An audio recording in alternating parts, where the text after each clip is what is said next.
आप लोगों से बातचीत कर रहा हूं 5 नवंबर 2020 का यूजीसी नेट का सोशल वर्क का क्वेश्चन पेपर। हालांकि ये जो समाजकारी का प्रश्न पत्र है, आगामी परीक्षाएं जो समाजकारी में होने वाली हैं उनसे पूछे जा सकती हैं। पहला सवाल कहता है कि महात्मा गांधी चित्रकूट ग्रामोदय विश्वविद्यालय की स्थापना किसने किया था? Option A Mahatma Gandhi, option B Nanaji Deshmukh, option C Savitribai Phule, option D Jawaharlal Nehru. जरा जवाब बताइए, ऑप्शन कौन सा करेक्ट होना चाहिए? नानाजी देशमुख।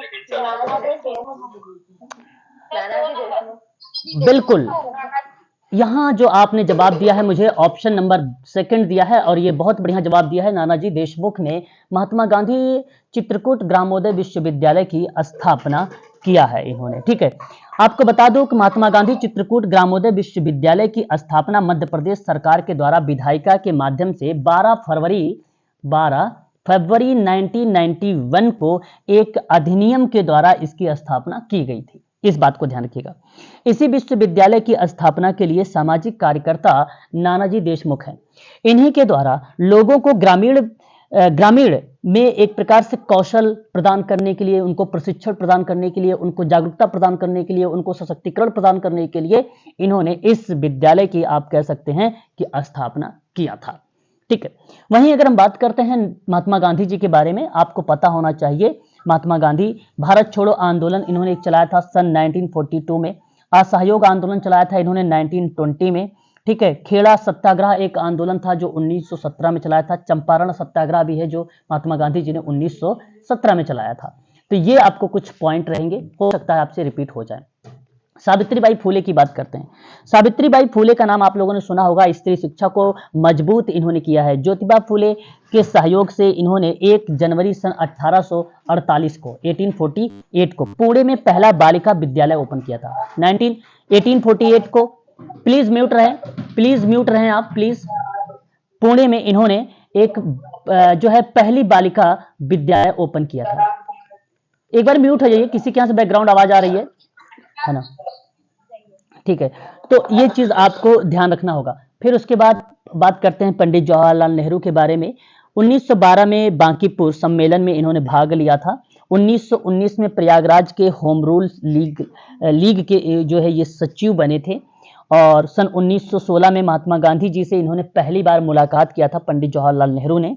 और 1920 में किसान मार्च का आयोजन भी पंडित जवाहरलाल नेहरू जी द्वारा किया गया था। भारत के प्रथम प्रधानमंत्री का अगर नाम पूछा जाता है तो सन 1947 में नाम आता है पंडित जवाहरलाल नेहरू जी का। भारत रत्न से इनको नवाजा जा चुका है सन 1955 में। ठीक है, तो ये कुछ महत्वपूर्ण तथ्य थे। इसका सही जवाब ऑप्शन नंबर सेकंड होगा। आप यहां पर मत जाइएगा, ये आंसर आपके गलत भी हो सकते हैं। ये स्टूडेंट का दिया गया क्वेश्चन पेपर है। ठीक है, तो इस प्रश्न का सही जवाब ऑप्शन नंबर बी है। मैं यहाँ पर बीच में लिख देता हूँ क्योंकि मुझे आप लोगों को इसी तरीके से पीडीएफ भी शेयर करनी है। बात करते हैं क्वेश्चन नंबर सेकंड। जी, आंदोलन बताया था ना, उसका ईयर 1917 है क्या? किसका 1970? किसका? खेड़ा आंदोलन करके कुछ था ना? खेड़ा सत्याग्रह 1917। 1917 ही था, 17 था, है ना? ठीक है, चलिए इसके बारे में आप लोगों को यहाँ पे ध्यान में रखना होगा। ठीक है, चलिए आगे बढ़ते हैं और भी चीज़ों के बारे में हम लोग जानने का प्रयास करते हैं। क्वेश्चन कहता है हमारे ट्रांसफार्मिंग आवर वर्ल्ड में नियमित विकास एजेंडा की समय सीमा क्या नियत की गई है? ये क्वेश्चन नंबर सेकंड है। इसका सही जवाब आप लोगों को बताना है। Option number A sir, 2030। बिल्कुल सही जवाब ऑप्शन नंबर ए। हाँ, ऑप्शन ए। बहुत ही आसान सवाल मिल रहे हैं आप लोगों को। मुझे उम्मीद है कि आप लोग अच्छा करेंगे। सन 2015 से लेकर 2030 तक के ये एसडीजी चलाया गया, सस्टेनेबल डेवलपमेंट गोल चलाया गया। 2030 तक सभी लोगों को और दुनिया के लिए एक बेहतर और एक टिकाऊ भविष्य प्राप्त करने के लिए ये बेसिकली लाया गया था। 17 लक्ष्य इसमें रखे गए थे और 17 लक्ष्य भी आप लोगों को मैंने बताया है, उसको भी आप लोग जरूर ध्यान में रखिएगा। ठीक है, सस्टेनेबल डेवलपमेंट गोल का एक एजेंडा आप जरूर ध्यान रखिएगा, ट्रांसफार्मिंग आवर वर्ल्ड करके आता है जो यहाँ पे दिया गया है। ये हमारे लिए इंपॉर्टेंट रहेगा। ये शब्द ध्यान रखिएगा जो सस्टेनेबल डेवलपमेंट गोल को रिलेट कराता है। यहाँ पे सही जवाब ऑप्शन नंबर आपका ए करेक्ट माना जाएगा। ठीक है, 193 देशों के साथ मिलकर जो है इसको चलाया गया। कुल टोटल 17 लक्ष्य थे। एसोसिएटेड टारगेट की बात करता है तो 169 लक्ष्य रखे गए थे। ठीक है। और 232 की बात अगर हम लोग करते हैं, 244 था शायद, 244 की बात करते हैं अगर हम लोग, तो वह संकेतक शब्द हमें देखने को मिलता है 244। ठीक है, ये भी बात हमें ध्यान रखना होगा। ठीक है, आगे बढ़ेंगे और एक क्लास और एक और क्वेश्चन पर हम लोग बातचीत करेंगे। कहता है क्वेश्चन नंबर 3 कि किसी अनुच्छेद में अस्पृश्यता की चर्चा जो है, किसी अनुच्छेद में अस्पृश्यता की चर्चा की गई है वह अनुच्छेद 17 सेकंड ऑप्शन सर। यानी आप लोग बी ऑप्शन। यहां तक मुझे लग रहा है कि अभी आप लोगों ने 3 सवाल के जवाब दिए हैं, तीनों के तीनों आप लोगों के सही गए हैं, ऐसा कोई स्टूडेंट नहीं है जिन्होंने गलत जवाब दिया हो। बहुत बढ़िया कर रहे हो। आपको बता दूं कि अनुच्छेद 14 के बारे में विधि के समक्ष समता की बात की गई है, ये आप जानते हैं। अनुच्छेद 15 की बात अगर हम लोग करते हैं तो मूल वंश, धर्म, जाति, लिंग, जन्म स्थान के आधार पर विभेद के बारे में बातचीत की गई है, यानी प्रतिषेध। आर्टिकल 51 की बात करते हैं तो आर्टिकल 51 अंतरराष्ट्रीय शांति और सुरक्षा को बढ़ावा देने की बात की गई है, तो वह अनुच्छेद 51 होता है। अंतरराष्ट्रीय शांति और सुरक्षा की बात जब करता है तो वह अनुच्छेद 51 आता है। इस बात को आप लोग ध्यान रखिएगा, ऑप्शन सही जाएगा इसका बी ऑप्शन। आगे बढ़ेंगे, क्वेश्चन नंबर 4 देखेंगे। सामुदायिक संगठन में अधिकार चेतन शब्द आया है, उपागम का अर्थ क्या होगा? बड़ा अच्छा सवाल है, प्लीज एक बार बताएं आप लोग इस सवाल का जवाब क्या होगा। सर ऑप्शन नंबर सी, बड़े स्तर पर व्यक्तियों को संगठित करना। व्यक्तियों को संगठित करना। ओके, अधिकार चेतना में आप लोग कह रहे हैं, प्लीज म्यूट रहिए, बैकग्राउंड आवाज आ रही है।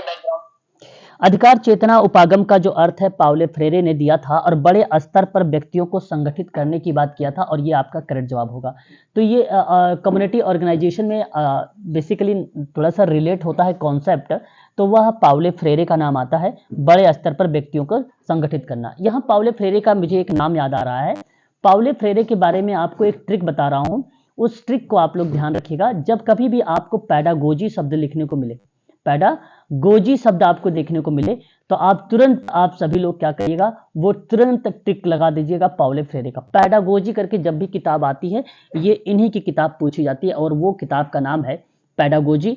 और पैडागोजी से कई किताबें, 7-8 किताबें उनकी, और नाम आता है पाउले फ्रेरे। ठीक है, पाउले फ्रेरे। आगे बात करेंगे, एक और क्वेश्चंस लेंगे हम लोग।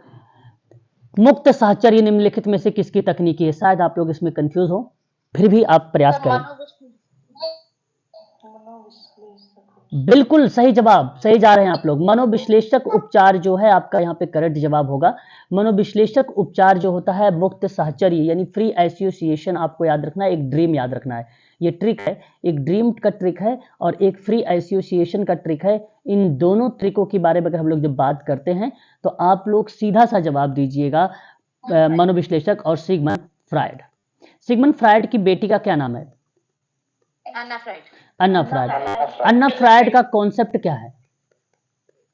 अहम मनोविज्ञान। हाँ, अहम मनोविज्ञान, अहम मनोविज्ञान। ठीक है, बहुत बढ़िया। ठीक है, ये चीज आप ध्यान रखिएगा।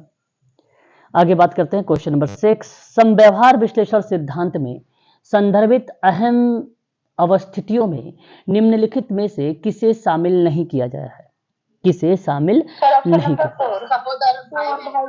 यानी भाई बहन को नहीं शामिल किया जाता। आप लोगों ने समव्यवहार विश्लेषण का सिद्धांत में, मैंने अभी हाल ही में आप लोगों से जिक्र किया था अल्बर्ट एलिस का नाम और एरिक बर्न का नाम और जॉर्ज होमस का नाम। सन 1950 के दशक में इन्होंने इस विधि पर बल दिया था। तो इसमें बेसिकली क्या नाम आता है? एक माता पिता का नाम आता है, एक वयस्क का नाम आता है और एक नाम आता है चाइल्ड का, है ना, यानी बाल आप कह लीजिए, बच्चा कह लीजिए, बाइल्ड। तो मैं इसको बेसिकली आप लोगों ने कहा था कि ये पी होगा, ये ए होगा, ये सी होगा, PAC शब्द आता, पेरेंट, एडल्ट और चाइल्ड।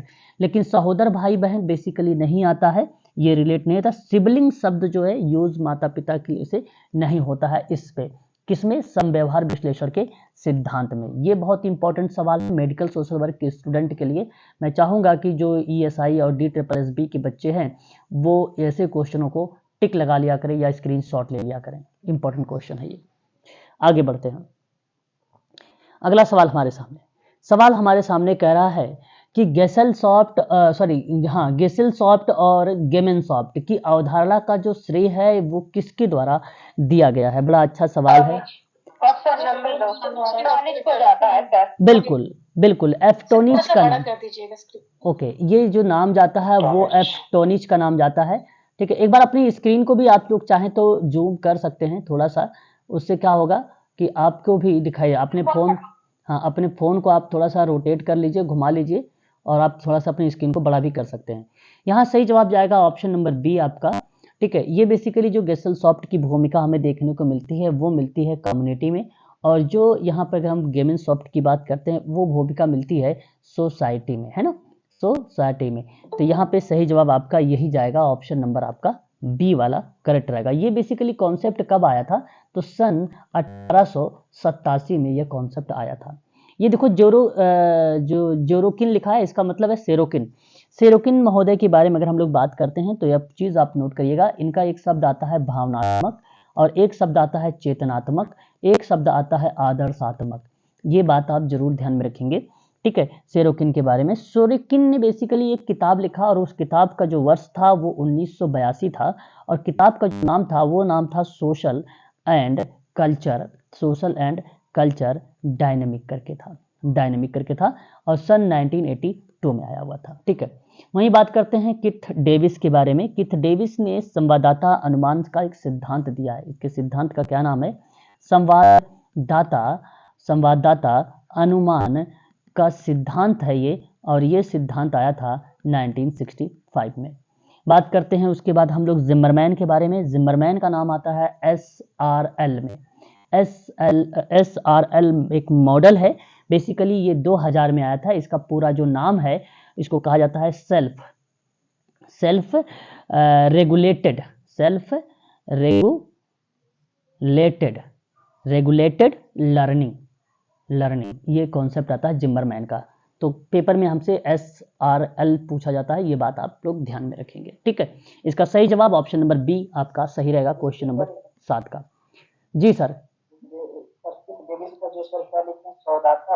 संवाददाता अनुमान का सिद्धांत, अनुमान का सिद्धांत।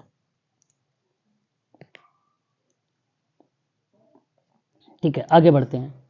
अगला सवाल हमारे सामने कहता है कि वह प्रक्रिया जिसमें सामाजिक नीति को समाज सेवा में रूपांतरित करता है वो क्या कहलाता है। बड़ा अच्छा सवाल है, बता दो चुका। सामाजिक क्रिया, सामाजिक क्रिया, हाँ समाज, हाँ समाज कल्याण प्रशासन है। आपको बता दूं ये परिभाषा जो है, आपने एक विद्वान का नाम सुना होगा जी, आपने एक नाम सुना होगा जॉन किडना का नाम। जॉन किडना एक ऐसा विद्वान है जिन्होंने कहा कि समाज कल्याण प्रशासन सामाजिक नीति को सामाजिक सेवाओं में बदलने तथा सामाजिक नीति को मूल्यांकित एवं संशोधित करने के अनुभव के प्रयोग की एक प्रक्रिया मानी जाती है। यही कारण है कि ये कहा जाता है कि सोशल पॉलिसी को समाज सेवा में रूपांतरित हम कर सकते हैं। तो ये बेसिकली क्या कहलाता है, समाज कल्याण प्रशासन कहलाता है। इसका सही जवाब ऑप्शन नंबर आपका पहला ही सत्य माना जाएगा। बात करेंगे क्वेश्चन नंबर 9 पर। क्वेश्चन नंबर 9 हमारे सामने, और ये क्वेश्चन 9 हमारे सामने कह रहा है कि सामुदायिक संगठन में सामुदायिक परिषद के कौन से कार्य हैं। बड़ा अच्छा सवाल है, और क्वेश्चन नंबर हमारे सामने 9 है। सामुदायिक परिषद, देखो मैं आपको बता दूं, स्कॉटलैंड और अगर हम बात करें वेल्स में एक वैधानिक निकाय माना जाता है, और ये जो सामुदायिक संगठन में सामुदायिक जो परिषद है ये यूके में एक जनप्रतिनिधि है, यूके में एक जनप्रतिनिधि है, जनप्रतिनिधि है। ठीक है, जनप्रतिनिधि है। बेसिकली इसमें अगर हम बात करेंगे तो एक देखो तथ्यावेषण शब्द रिलेट करता है। सामुदायिक संगठन में जो सामुदायिक परिषद है उनमें एक कार्य जो होता है तथ्यावेषण होता है, मतलब तथ्यों पर खोज वगैरह की जाती है। दूसरी बात आपको ध्यान रखना है, लोक समझदारी को मोटिवेट यानी प्रोत्साहित करने की बात करता है, यानी ये भी बात सामुदायिक परिषद में कार्य करता है। तो ये पहला दूसरा सही है।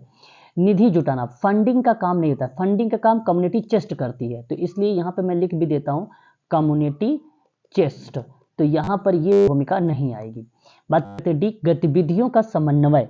ठीक है, ये प्रक्रिया आपका शामिल है। तो मैं आपको कहूंगा कि ऑप्शन में ढूंढिएगा ए और बी को, सॉरी ए बी डी को, ए बी डी को ढूंढिए तो आपका विकल्प सही हो जाएगा। जरा बताइए। Option C. ऑप्शन सी, बहुत बढ़िया जवाब, option number C is the right answer हो जाएगा यहाँ पे करेक्ट जवाब। ठीक है, आगे बात करते, सवाल फैक्ट पे आधारित था। 2020 में जो सवाल आया था, क्योंकि कोविड-19 के बाद जो प्रश्न आए वो बेसिकली बड़ी इजी आए हुए थे। फिर भी देखते हैं। अगर बात करते हैं क्वेश्चन नंबर 10 के बारे में यहाँ पे कि निम्नलिखित में से कौन सा कथन है जो वस्तु परकता पर आधारित है, यानी वस्तु परकता की जो प्रवृत्ति है या प्रकृति है उसकी ओर क्या करता है, संकेत करता है। जरा जवाब बताइए क्या यहाँ पे करेक्ट जवाब होना चाहिए। क्वेश्चन नंबर हमारे सामने 10 नंबर का सवाल है ना, 10 नंबर का बताइए। पहला तो वस्तु परकता हमेशा, देखिए पहला सुनिए, वस्तु परकता हमेशा संबंधित व्यक्ति के मानसिक बोध पर आधारित होता है, इसलिए मैं कहूंगा ये बात आपकी सत्य है। दूसरी बात करते हैं, वस्तु परकता के लिए तार्किक उपागम के साथ संगत सोच रखने की आवश्यकता होती है, इसलिए ये भी स्टेटमेंट आपका करेक्ट रहेगा।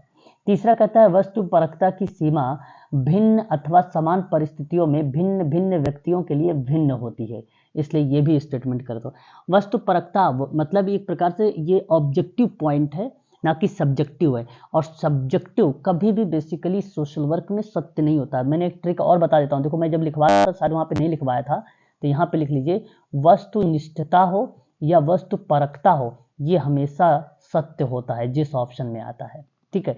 तो इस बात को आप ध्यान रखिएगा, ये मैं भूल गया था वहाँ पे, आप चाहो तो ट्रिक इसको लिख भी सकते हो, ठीक है। तो यहाँ ए बी सी तीनों सही है, इसलिए मैं आपसे कहूँगा कि वस्तु परकता की जो नेचर होता है ये तीनों पॉइंट को रिलेट करता है। एक तो लॉजिकल रिलेट होता है, दूसरा व्यक्ति के मानसिक समझ पर बेस जो होता है, तीसरी बात यह है कि ये व्यक्तिकरण पर भी बात करता है। भाई परिस्थितियां अगर समान नहीं होंगी तो भिन्न भिन्न व्यक्तियों के लिए भिन्न भिन्न टेक्निक, भिन्न भिन्न सीमाएं वगैरह अलग अलग होती हैं, इसलिए मैं कहूँगा ए बी सी को ही आप लोग लगाइएगा, ठीक है। तो यहाँ पर आपका पहला ऑप्शन करेक्ट हो जाएगा। अगला सवाल ले लेंगे हम लोग, अगले क्वेश्चन पे बात करेंगे, और ये अगला सवाल हमारे सामने ये रहा। सवाल कहता है कि रॉबर्ट रेडफील्ड है, विद्वान है, आप लोगों को भलीभांति तरीके से जानते हैं, लिटिल कम्युनिटी की किताब दिया था। जरा उस किताब में कुछ गुण लिखे थे, बताइए कौन कौन से गुण इसमें से है।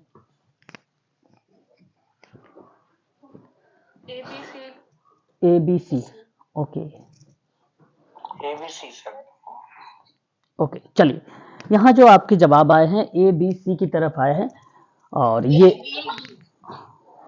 ओके। अब देखिए मैं आपको बताता हूँ, सुनिए ध्यान से। रॉबर्ट रेडफील्ड का एक कॉन्सेप्ट बेसिकली समुदाय के, इन्होंने जब लिटिल कम्युनिटी किताब लिखा तो वह किताब का वर्ष था 1955। उस समय इन्होंने 1955 में बेसिकली 4 कुछ मुख्य विशेषता बताया। इन्होंने एक विशेषता का नाम लिखा था विशिष्टता या विशिष्ट परकता का भी हम लोग नाम से जानते हैं। दूसरा इन्होंने कहा था लघुता, लघुता को हम लोग लघु आकार के रूप में भी जानते हैं, ठीक है, लघुता।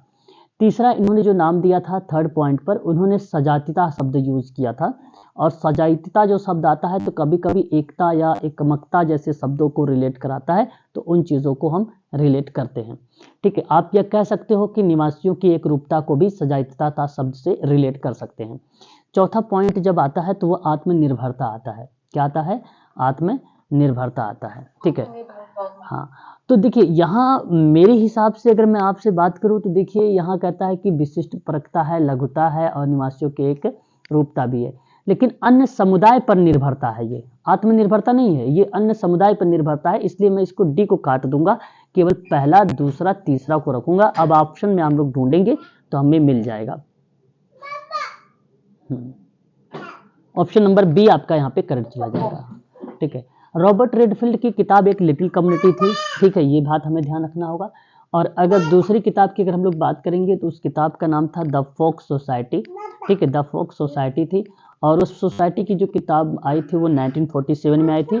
और एक किताब थी चैन, कोम और माया विलेज, ये किताब थी, और ये किताब 1934 की थी, ठीक है। तो ये आप 3 किताब का नाम भी याद रखिएगा, ठीक है। लेकिन सबसे ज़्यादा इंपॉर्टेंट जो है लिटिल कम्युनिटी है, ठीक है, सबसे ज़्यादा इंपॉर्टेंट लिटिल कम्युनिटी है। स्मॉल कम्युनिटी भी है कोई? हाँ, स्मॉल कम्युनिटी किताब भी है, बट ये स्मॉल जो कम्युनिटी किताब है ये इनकी नहीं आती है, ठीक है, रॉबर्ट रेडफील्ड की नाम नहीं आता है, ठीक है। मैं बताऊंगा अभी आने वाले टाइम में, ठीक है, अभी एग्जैक्ट याद नहीं आ रहा मुझे, ठीक है। एक है स्मॉल कम्युनिटी किताब। बात करते हैं क्वेश्चन नंबर 12 के बारे में। निम्नलिखित में से कहा है कि किस प्रकार के व्यक्ति अपनी नागरिकता खो देता। बड़ा अच्छा सवाल है, वेरी वेरी मोस्ट इंपोर्टेंट सवाल, क्योंकि आयोग ने यहाँ पे कुछ माना है। सिराज जरा ध्यान से सुनिएगा।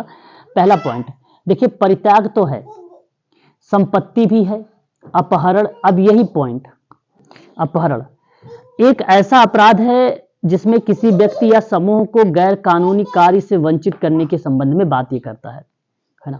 अपहरण अपराध की सजा, है ना, अपराध की सजा। तो जरा एक बार ऑप्शन में आप ढूंढिएगा, तो मेरे हिसाब से यहाँ पे ABC होना चाहिए, लेकिन ABC, लेकिन कुछ बच्चे उस समय मुझसे बता रहे थे कि अपहरण जो शब्द है वो नागरिकता खो देता है। क्या अपहरण अगर कर लेगा तो नागरिकता खो देगा? अपहरण को मतलब एक प्रकार से किडनैप कहते हैं हम लोग ना, किडनैप ही तो बोलते हैं। अब इस प्रक्रिया में बेसिकली क्या है कि आयोग ने क्या मान लिया, इसको सही मान लिया, ये सही मान लिया, लेकिन ऐसा अभी तक कहीं मिला नहीं है हम लोगों को कहीं देखा हुआ कि भाई अपहरण से भी वो व्यक्ति नागरिकता खो देता है ना, ऐसा अभी तक हमें मिला नहीं है। फिर भी आयोग ने इसको सही माना है, तो हमें भी इसको जी, तो हमें जो है इसको ध्यान में रखना पड़ेगा, ठीक है। हाँ जी, एग्जाम के टाइम में सर गलत भी हुआ था क्योंकि परसेप्शन इसमें जा नहीं रहा था नागरिकता को। हाँ बिल्कुल। देखिए यहाँ अगर मैं आपसे एक बात करता हूँ सर, और आप भली भांति तरीके से आप सभी को मालूम होगा, आप सब जानते भी हैं कि नागरिकता अधिनियम 1955 की जो धारा 9 है उसमें जिक्र किया गया है कि नागरिक अगर 7 वर्ष से लगातार भारत से अगर बाहर रह रहा है तो वो नागरिकता खो देगा। पहली पॉइंट, 7 वर्ष से बाहर है। दूसरी पॉइंट, यदि कोई व्यक्ति देश के विरोधी गतिविधियों में शामिल होगा तो भी वो क्या होगा, नागरिकता खो देगा। देश की, है ना, विरोधी गतिविधियों में शामिल है, ठीक है, तो नागरिकता खो देगा। यदि व्यक्ति भारतीय संविधान का अनादर करेगा, है ना, इंडियन कॉन्स्टिट्यूशन का क्या करता है वो करेगा, तो भी वो क्या करेगा, अपनी नागरिकता खो देगा। स्वेच्छा से किसी अन्य देश की नागरिकता अगर वो स्वीकार कर लेता है अन्य देश की, तब भी वो क्या कर देगा, नागरिकता खो देगा। अगर वो देशद्रोही पाया गया तो भी वो नागरिकता खो देगा। किसी देश में 2 वर्ष की सजा अगर उसे हुई है, किसी अन्य देश में अगर उसे 2 वर्ष की सजा हुई है तो भी वो क्या करेगा, नागरिकता खो देगा। तो ये तो बेसिकली नागरिकता अधिनियम 1955 के तहत ये बातें तो बताई गई है, ये चीजें जो हैं बताई गई हैं, है ना। फिर भी मैं आप लोगों से ये कहूंगा कि इस चीजों को आप लोग जरूर ध्यान में रखें, क्योंकि इसमें अपहरण नहीं है, तो आयोग ने माना है, तो इसलिए अपहरण भी आप ध्यान में रखे कि चले। ABC यहाँ पे करेक्ट होगा, आयोग ने भी ABC माना था, ऑप्शन आपका B वाला ही सही चला जाएगा, ठीक है। बात करेंगे अगले सवाल की तरफ। जनतांत्रिक समूह प्रक्रिया में अत्यधिक प्रभाव प्राप्त करने के लिए समूह के लिए अपेक्षित होता है। जनतांत्रिक समूह प्रक्रिया में अत्यधिक प्रभाव प्राप्त करने के लिए समूह के लिए अपेक्षित होता है। तो जरा जवाब बताइए यहाँ पे कौन सा ऑप्शन आपका करेक्ट होगा। ACD। एक तो सामूहिक चिंतन, एक तो सामूहिक विमर्श, सामूहिक योजना निर्माण, सामूहिक क्रिया और मूल्यांकन। ABCD चारों ही होगा। यहाँ पे आप कह रहे हैं कि चारों होगा, बिल्कुल सही जवाब यहाँ पे है कि जनतांत्रिक समूह प्रक्रिया में अत्यधिक प्रभाव प्राप्त करने के लिए समूह के लिए अपेक्षित होता है। तो ऑप्शन जो जाएगा वह आपका ABCD जाएगा, यानी option number 3 is the right answer होगा। सर विमर्श का मतलब क्या होता है सर, सेकंड वाला बता दीजिए। सामूहिक विमर्श जी सर देखिए, हाँ डिस्कशन, बिल्कुल, विमर्श का मतलब होता है डिस्कशन। हाँ, हम जैसे क्या करते हैं, देखिए जनतांत्रिक समूह प्रक्रिया में अत्यधिक प्रभाव प्राप्त करने के लिए समूह के लिए अपेक्षित क्या हो सकता है। अगर हम समूह में चर्चा करेंगे, विचार विमर्श करेंगे, वार्तालाप करेंगे, कन्वर्सेशन करेंगे, तो उस चीज से क्या होता है, समस्या का समाधान निकलता है। समूह में अगर हम चिंतन करेंगे किसी प्रक्रिया को लेकर, तब भी वो प्रक्रिया बेसिकली अत्यधिक प्रभाव में डालेगी। समूह में कोई योजना का निर्माण करेंगे तब भी वो अत्यधिक प्रभाव डालेगी। मूल्यांकन मतलब इवेल्युएट होता है, इवेल्युएट करेंगे तो भी वो प्रक्रियाएं बहुत अच्छे से मानी जाएंगी, ठीक है। तो बड़ा आसान सा था, तो इसका सही जवाब ऑप्शन नंबर D था, है ना। चलिए समूह गतिकी के बारे में बताइए, मैं पढ़ाया हूँ ग्रुप डायनेमिक। ग्रुप डायनेमिक की अवधारणा का श्रेय किसके द्वारा जाता है। Kurt Lewin. Option a sir. बिल्कुल, Kurt Lewin is the right answer होगा। कर्ट लेविन ने यहाँ पे जो ग्रुप डायनेमिक के बारे में जिक्र किया था तो 1944 में किया था। बेसिकली अगर हम बात करते हैं गुस्ताव लेबॉन के बारे में, आपको पता होगा the crowd study of the popular mind के बारे में इन्होंने बात किया है।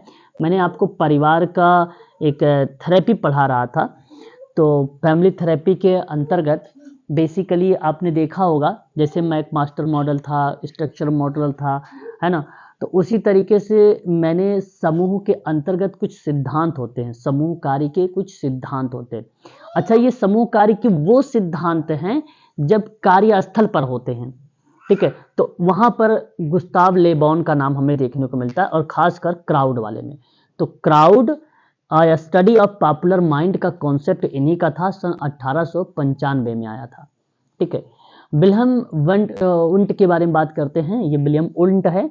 शारीरिक मनोविज्ञान का सिद्धांत सन 1904 में दिया था। आपको बता दूं विलियम उंट एक ऐसे विद्वान हैं जिन्होंने अपने 11 माह के बच्चे के साथ, यानी उसके बच्चे का नाम था अल्बर्ट, उसके साथ इन्होंने एक डरावनी आवाज़ की खोज किया था, और इन्होंने जो एक्सपेरिमेंट किया था वो खरगोश पे किया था। खरगोश पे, इनका खुद का बच्चा था, 11 माह का था, उस पर इन्होंने डरावनी आवाज़ के लेकर एक्सपेरिमेंट किया था, और वो खरगोश के साथ, ठीक है, विलियम उंट ने। और 1904 में शारीरिक मनोविज्ञान का इन्होंने सिद्धांत दिया था। 1904 में विलियम उंट को ही जनक कहा जाता है मनोविज्ञान का और व्यवहारवाद में, ठीक है। विलियम मैकडूगल की बात करते हैं तो इन्होंने कुल टोटल 14 मूल प्रवृत्ति के सिद्धांतों के बारे में ये जाने जाते हैं, विलियम मैकडूगल। और इन्होंने एक कॉन्सेप्ट दिया था, आउटलाइन ऑफ साइकोलॉजी, आउटलाइन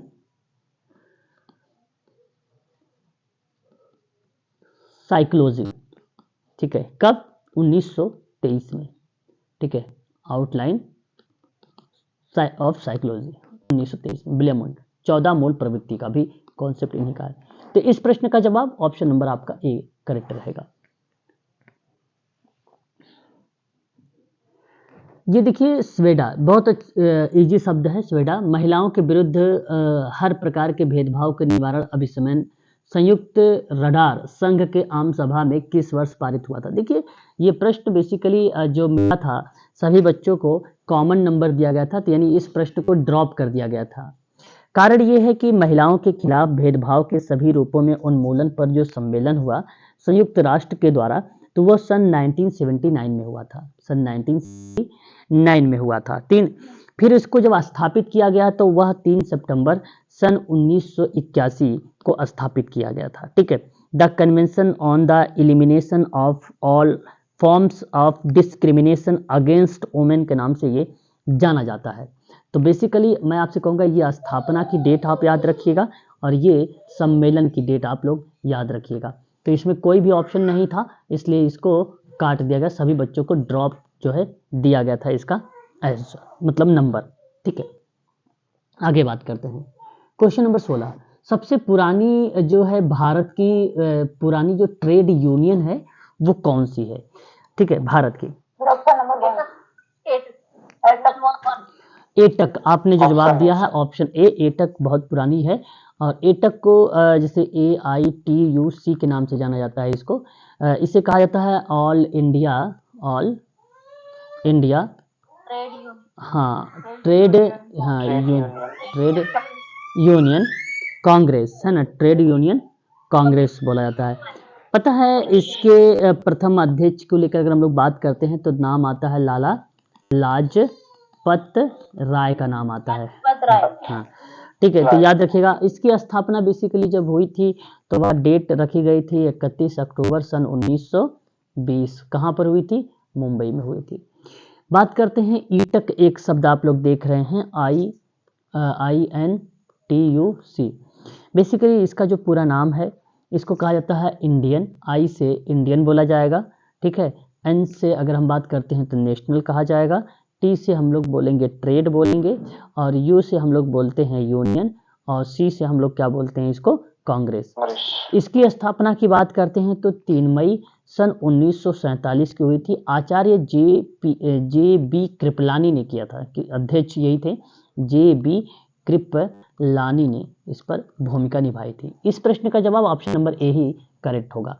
बात करते हैं बीएमएस के बारे में। बीएमएस के बारे में आपको पता होगा, भारतीय मजदूर संघ इसे कहा जाता है। इसे क्या बोला जाता है? भारतीय मजदूर संघ बोला जाता है इंग्लिश में भी, ठीक है।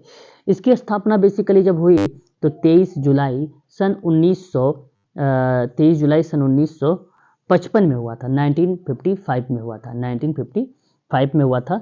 दंती पंत ठेगड़ी ने इसके अध्यक्षता के रूप में भूमिका निभाया। दंती पंत ठेगड़ी ने इस पर अपनी अहम भूमिका निभाया है, ठीक है, बीएमएस में। आगे बात करते हैं। उसके बाद CITU के बारे में, सेंटर ऑफ इंडियन ट्रेड। हम बात करेंगे किसके बारे में? सेंटर ऑफ इंडियन ट्रेड के बारे में, है ना, इंडियन यूनियन, हाँ, ट्रेड यूनियन के बारे में, ठीक है, ट्रेड यूनियन के बारे में। और इसकी स्थापना की बात करेंगे तो सन 1970 में था। 1970 में हुआ था इसकी स्थापना। बेसिकली तपन कुमार सेन एक महासचिव थे इसमें, और के हेमलता सीटू के प्रथम, इसको सीटू भी कहा जाता है, तो मैं कहूँगा कि आप याद रखिए के हेमलता का नाम, और ये सीटू के प्रथम अध्यक्ष थे। इनके बाद बेसिकली पदभा नभम जो है इसके अध्यक्ष बने, ठीक है, लेकिन के हेमलता से सवाल आ चुका है पेपर में, ठीक है, सोशल वर्क में नहीं, वनडे एग्जाम जो होता है उसमें, अदर एग्जामों में पूछा जा चुका है सीटों के बारे में, ठीक है। बात करते हैं उसके बाद कोई और था ऑप्शन में, C2 भी हो गया, ठीक है, ये सारे हो गए, ठीक है। हालांकि कई हैं, हिंद मजदूर संघ भी है ना, यूनियन ट्रेड, एक यूनाइटेड ट्रेड यूनियन कांग्रेस भी है, जो अशोक घोष उसके अध्यक्ष थे, ठीक है। चलिए आगे बात करते हैं। तो इसका सही जवाब ऑप्शन नंबर आपका पहला करेक्ट हो जाएगा। अगला सवाल लेंगे। अगला सवाल है मेलकॉम सेक्टर। मेलकॉम जो है स्पेक्टर और जॉन किल्जुल, ठीक है, जॉन किल्जुम, मतलब इन्होंने सामाजिक समस्या के उभार के निम्नलिखित चरण बताए, ठीक है, ध्यान सुनिएगा। इनका बेसिकली क्या नाम था? मेलकॉम जो है स्पेक्टर, एक नाम ये। उसके बाद दूसरा नाम याद रखना है जॉन किल्जुस, जो है जॉन किल्सुज, ये दो नाम है। इनके द्वारा बताया गया समस्या जो है सामाजिक समस्या के उभार के लिए कुछ चरण, और उस चरणों को क्रमानुसार दर्शाना था। तो इनके अकॉर्डिंग जो बताया गया है वो आप ध्यान से सुन लीजिएगा। सन 2000 के दौरान में इन्होंने बेसिकली सोशल प्रॉब्लम्स को लेकर बातचीत किया था। हालांकि उससे पहले भी 1977 में भी इन्होंने जिक्र किया था, सामाजिक समस्या के उभार के लिए कुछ चरणों पर बात किया था, और ये वही चरण है। एक आंदोलन है अगर हम बात करते हैं, दूसरा अगर हम जिक्र करते हैं तो आपका जो है विधि सम्मत और आत्मसमर्पण है, तीसरा नौकरशाहीकरण और प्रतिक्रिया है, चौथा आंदोलन का पुनरुद्भव है। तो इसलिए मैं आपसे कहूँगा कि ABCD सभी जो है क्रम में रखे गए हैं, तो इसलिए ऑप्शन जो जाएगा आपका यहाँ पे पहला वाला ही ऑप्शन आपका करेक्ट हो जाएगा, ठीक है। ये थोड़ा सा अलग सा प्रश्न आया है, बट ये सामाजिक समस्या के चरणों पर बातचीत करने वाला विद्वान है, ठीक है। आगे बात करते हैं। आज का भी एक लास्ट सवाल ले लेते हैं, इसके बाद हम लोग 8:30 बजे मुलाकात करेंगे, ठीक है, इसी लिंक पर, ठीक है। आगे बात करते हैं। एक सवाल और कहता है कि भारतीय संविधान के द्वारा भारत के नागरिकों के लिए कौन से कर्तव्य विहित किए गए हैं, ठीक है, कौन से कर्तव्य जो है विहित किए गए हैं भारतीय संविधान में, ठीक है। तो अगर मैं बात करूं आप लोगों से, तो यहाँ तो एक देखो वैज्ञानिक स्वभाव विकसित करना, बेसिकली ये प्रक्रिया संचालित होगी।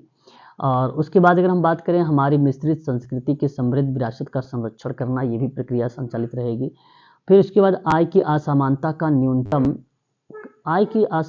न्यूनतम करना, ये नहीं है, ये गलत हो जाएगा, देश की रक्षा करना, हाँ, देश की रक्षा करना। ABD आपका यहाँ पे जो है करेक्ट हो जाएगा, ठीक है। तो मैं आप लोगों से कहूँगा कि ABD ऑप्शन देखेंगे तो आपको 4 मिल जाएगा, और ये ऑप्शन आपका 4 करेक्ट हो जाएगा, ठीक है, ठीक है। तो आज के लिए बस इतना ही रखते हैं अभी, ठीक है। ये 34 मिनट की जो है वीडियोस हुई है, बाकी इसके आगे जो मैं अभी आपको ऐड कर लूँगा, फिर आप लोगों के ग्रुप में डालूंगा, ठीक है ना। तो इसके यहीं पर मैं रोकूंगा, ठीक है। तो अभी हम लोग बातचीत करेंगे 8:30 पर, यही लिंक रहेगा, और तब तक आप लोग थोड़ा सा रेस्ट वगैरह कर लीजिए, है ना। ठीक है।